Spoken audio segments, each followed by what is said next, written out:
वो 10 साल बच्ची जिहदी 3000 रुपया तनख्वाह होगी, 4000 रुपया तनख्वाह होगी, उस बच्ची नूं इस तरह तशद्दुद दा निशाना बना रहे हो। ते जानवर नूं भी उहदा मालिक इस तरह तशद्दुद दा निशाना नहीं बनांदा ते बच्ची नूं चक के थल्ले मारन डई आ। तशद्दुद दा निशाना बनाउण दी वजह जिहड़ी आ वो इंतहाई मतलब मामूली जी आ। उहने दुध किते उबलण वास्ते रखिया, दुध उबल गया। जज ने ते जज दी बुढ़ी ने कीता सीगा, उहनूं भी खैर जमानत मिल मुल गई। मेरी हुण SHO साहब नाल गल हुई आ, उन्होंने कहा जी मुकदमा असीं दर्ज कर लिया वा, एक बंदा असीं गिरफ्तार कर लिया वा। वो गिरफ्तार बंदे दी सवेरे जमानत ना होई ते फिर भी तुसीं सानूं वेखना बंद कर दिओ। आ बच्ची जिहड़ी आ हले तक कौमे दे विच आ, ना किसी नूं पछाण रही आ, ना उहनूं पता लग रिहा मैं कित्थे आ। जिहड़ा तशद्दुद करेगा उहदे बच्चे नूं या बच्ची नूं उसे तरह तशद्दुद दा निशाना बनाया जाएगा ते गल मुक जाएगी। अस्सलाम वालेकुम जी। अच्छा, एक वीडियो मसूल हुई मैनूं, जिहड़ी एक घर दे उत्ते खड़े होकर छत ते ना किसी बंदे ने बनाई। घर दे दूसरे घर दे अंदर एक बच्ची नूं तशद्दुद दा निशाना बनाया जा रहा सी। वैसे तो एक गैर अखलाकी हरकत आ, लेकिन मैं कहांगा कि इस गैर अखलाकी हरकत दे नाल अगर उस बच्ची दा या उस मारन वाली नूं सज़ा मिलदी है और बच्ची नूं इहदी जज़ा मिलदी है, बच्ची दा जिहड़ा कानूनी हक आ वो मजबूत हुंदा वा, तो इस गैर अखलाकी हरकत दे असीं बिल्कुल नाल खलोते हैं और असीं कहांगे कि इस तरह की गैर अखलाकी हरकत जरूर करो। अगर तुहानूं भी किते नज़र आंदा वा कि किते हमेशा असीं तो लोगों नूं यही कहने ना किते एक्सीडेंट हो गया, या जिद्दां कल एक वीडियो वायरल हुई सी, एक नाका ला के शहरीਆਂ ਨੂੰ लुट रहे ਸੀਗੇ डाकू, वो किसी ने नुक्कर तो खलो के वीडियो बना ली। ਇਹ गैर अखलाकी वीडियो बनाओ ताकि ਜਿਹੜੇ अखलाकियात ਦਾ दर्स देने वाले है ना उन्होंने पता लगे कि गैर अखलाकी वीडियो अगर तुहानूं ना बना के दईए तो तुहाडे ज़मीर नहीं जागने।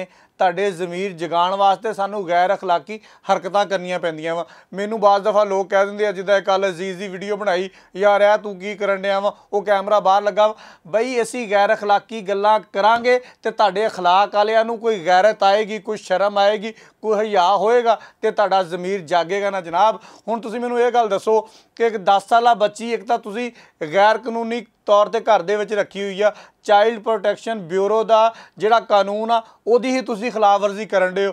दूसरा जनाब तुसीं उस बच्ची नूं इस तरह तशद्दुद दा निशाना बना रहे हो जिस तरह तुसीं यकीन करो कि किसी जानवर नूं, मैं पहले खोता कहण लगा सीगा लेकिन खोता एक इंतहाई मतलब गैर अखलाकी लफज हो जाता वा, लेकिन मैं कह देना कि किसी जानवर नूं भी उहदा मालिक इस तरह तशद्दुद दा निशाना नहीं बनांदा, क्योंकि जानवर भी बोल नहीं सकता। वो 10 साल बच्ची जिहदी 3000 रुपया तनख्वाह होगी, 4000 रुपया तनख्वाह होगी, या उहदे बेहिस वालदैन ने इक्को वारी 50,000 लैके इन्हां कमीनिया लोगों नूं दे दित्ती होएगी, वो फिर उन्होंने तशद्दुद का निशाना बनाएंगे। तशद्दुद का निशाना बनाने की वजह जिहड़ी आ वो इंतहाई मतलब मामूली जी आ। घरां दे विच आम तुसीं देखिआ होएगा ना, साडी माँ भैन भरजाई उन्हां दे कोलों 1 मिनट दे विच इदां दा वाकिया हो जांदा वा।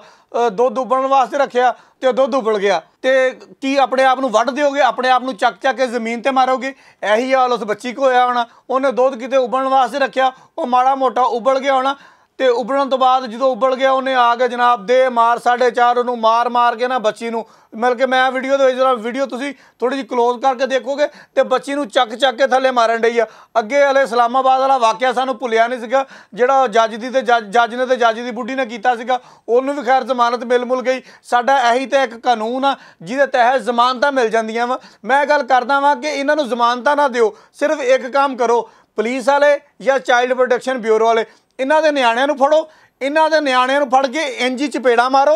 जिहड़ा तशद्दुद करेगा उहदे बच्चे नूं या बच्ची नूं उसे तरह तशद्दुद का निशाना बनाया जाएगा तो गल मुक जाएगी। देखना कि 4 दिनों के विच मतलब काम ही मुक जाना। इसी करदे फड़दे जनाब, क्योंकि वो अमीर लोग हुंदे ने जिन्हें नौकरानी रखी होनी आ, ये अमीर होने आ। इन्होंने की करना, इन्होंने थाने जाना वा, थाने दे विच इन्होंने एक प्रोटोकॉल मिलना वा।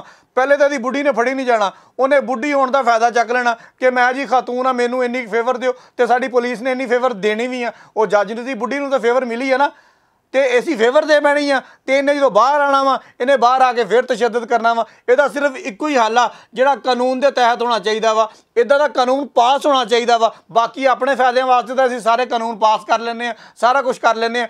एक इन्हां बच्चों के फायदे वास्ते भी कानून पास करो कि जिहड़ा तशद्दद करेगा ਉਹਦੇ ਬੱਚੇ ਨੂੰ ਜਾਂ ਬੱਚੀ ਨੂੰ ਉਸੇ ਤਰ੍ਹਾਂ ਤਸ਼ੱਦਦ ਦਾ ਨਿਸ਼ਾਨਾ ਬਣਾਇਆ ਜਾਏਗਾ। ਅਗਰ ਇੱਕ ਦਿਨ ਵੀ ਉਸ ਤੋਂ ਬਾਅਦ ਤਸ਼ੱਦਦ ਹੋ ਗਿਆ ਤੇ ਜਨਾਬ ਤੁਸੀਂ ਸਾਡਾ ਵਿਲਾਗ ਦੇਖਣਾ ਬੰਦ ਕਰ ਦਿਓ, ਸਾਨੂੰ ਜਿੰਨੇ ਬੰਦਿਆਂ ਨੇ ਫਾਲੋ ਕੀਤਾ ਸਾਰੇ ਅਨਫਾਲੋ ਕਰ ਦਿਓ ਅਗਰ ਇੱਕ ਦਿਨ ਵੀ ਉਸ ਤੋਂ ਬਾਅਦ ਤਸ਼ੱਦਦ ਹੋ ਗਿਆ, ਕਿਉਂਕਿ ਅਸੀਂ ਇਹ ਕਰ ਨਹੀਂ ਸਕਦੇ। ਸਾਡੇ ਵਾਸਤੇ ਫਿਰ ਇਨਸਾਨੀ ਹਕੂਕ ਦੀਆਂ ਤਨਜ਼ੀਮਾਂ ਆ ਜਾਂਦੀਆਂ, ਅਕਵਾਮ ਮੁਤਹਿਦਾ ਵਾਲੇ ਆ ਜਾਂਦੇ ਆ, ਬਾਹਰ ਵਾਲੇ ਆ ਜਾਂਦੇ ਆ ਵੀ ਇਹਨਾਂ ਬੱਚਿਆਂ ਵਾਸਤੇ ਫਿਰ ਜਾਗੋ ਨਾ ਜਿਨ੍ਹਾਂ ਦੇ ਰੋਜ਼ ਦਿਹਾੜੀ ਤਸ਼ੱਦਦ ਹੁੰਦਾ ਵਾ। ਜਦੋਂ ਤੁਸੀਂ ਇਹਨਾਂ ਨੂੰ ਜ਼ਮਾਨਤਾਂ ਮਿਲਦੀਆਂ ਉਦੋਂ ਕਿਉਂ ਨਹੀਂ ਫਿਰ ਬਾਹਰ ਆਉਂਦੇ, ਉਦੋਂ ਕਿਉਂ ਨਹੀਂ ਬਾਹਰ ਆ ਕੇ ਇhtਜਾਜ ਕੀਤਾ ਜਾਂਦਾ कि जज साहब इनू जमानत ना दिओ, इनू अंदर रहन दिओ, इनू पता लगे।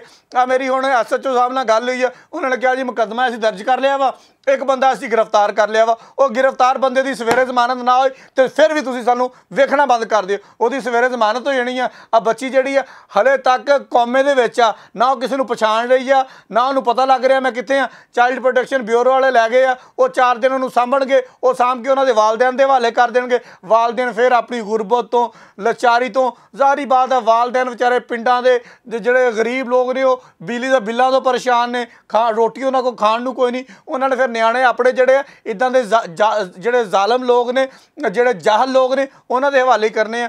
अच्छा मेरी सारियां गल्लां नूं मतलब तुसीं माइनस पासे ना लैके जाना, इहदा एक मुस्बत पहलू भी देखना। तुसीं अक्सर होटलों के जाते हो, होटलों 'ਚ देखिया हुंदा वा कि ਜਿਹੜੇ ਕੰਮ ਕਰਨ ਵਾਲੇ ਬੱਚੇ ਬੱਚੀਆਂ ਨਾਲ ਆਏ ਹੁੰਦੇ ਆ, ਉਹਨਾਂ ਨੂੰ ਤੁਸੀਂ ਆਪਣੇ ਨਿਆਣੇ ਫੜਾਏ ਹੁੰਦੇ ਆ ਛੋਟੇ ਛੋਟੇ, ਆਪ ਤੁਸੀਂ ਲੰਗਰ ਸੂਤ ਰਹੇ ਹੁੰਦੇ ਹੋ ਜਾਂ ਘਰਾਂ ਦੇ ਵਿੱਚ ਦੇਖੋ। ਤੇ ਜਦੋਂ ਤੁਸੀਂ ਕਿਸੇ ਨੌਕਰ ਦੀ, ਕਿਸੇ ਬੱਚੇ ਦੀ, ਦੂਸਰੇ ਦੇ ਬੱਚੇ ਦੀ ਰਿਸਪੈਕਟ ਨਹੀਂ ਕਰਨੀ, ਤੁਹਾਡਾ ਬੱਚਾ ਵੀ ਨਹੀਂ ਕਰੇਗਾ। ਛੋਟੇ ਛੋਟੇ ਬੱਚੇ ਹੁੰਦੇ ਆ ਤੇ ਕੰਮ ਵਾਲੀਆਂ ਦੇ ਮੂੰਹ ਤੇ ਚਪੇੜਾਂ ਮਾਰ ਰਹੇ ਹੁੰਦੇ ਆ। ਕੰਮ ਵਾਲੀਆਂ ਬੱਚੀਆਂ ਜਿਹੜੀਆਂ ਵਾ ਉਹਨੂੰ ਤੁਸੀਂ ਅਗਰ ਆਪਣੇ ਬੱਚਿਆਂ ਤਰ੍ਹਾਂ ਰੱਖੋਗੇ, ਉਹਨੂੰ ਆਪਣੇ ਬੱਚਿਆਂ ਤਰ੍ਹਾਂ ਰਿਸਪੈਕਟ ਦੋਗੇ ਤੇ ਮੇਰਾ ਖਿਆਲ ਆ ਕਿ ਸਾਡਾ ਮੁਆਸ਼ਰਾ ਜਿਹੜਾ ਵਾ ਉਹ ਕਾਫੀ ਹੱਦ ਤੱਕ ਠੀਕ ਹੋ ਜਾਏਗਾ ਤੇ ਤੁਹਾਨੂੰ ਇਹ ਰਿਸਪੈਕਟ देनी पेगी। अगर तुसी रिस्पैक्ट नहीं दोगे तो असी जनाब चीख चीख के बार बार ये गल्लां करते रहांगे कि साडे मुल्क दे विच इस तरह का कोई कानून होना चाहिए वा जिहदे तहत सख्त तो सख्त सज़ावां जिहड़ियां वा वो इन्हां नूं दित्तियां जाणियां चाहिदियां वा, ताकि आइंदा किसी की हिम्मत जुरत ना होवे कि किसी भी बच्ची दे उपर इस तरह का तशद्दद किया जाए। सियाणे ने इक्को गल कीती सी, धीआं भैणां बच्चे जिहड़े आ सारे दे सांझे हुंदे आ। बहुत शुक्रिया।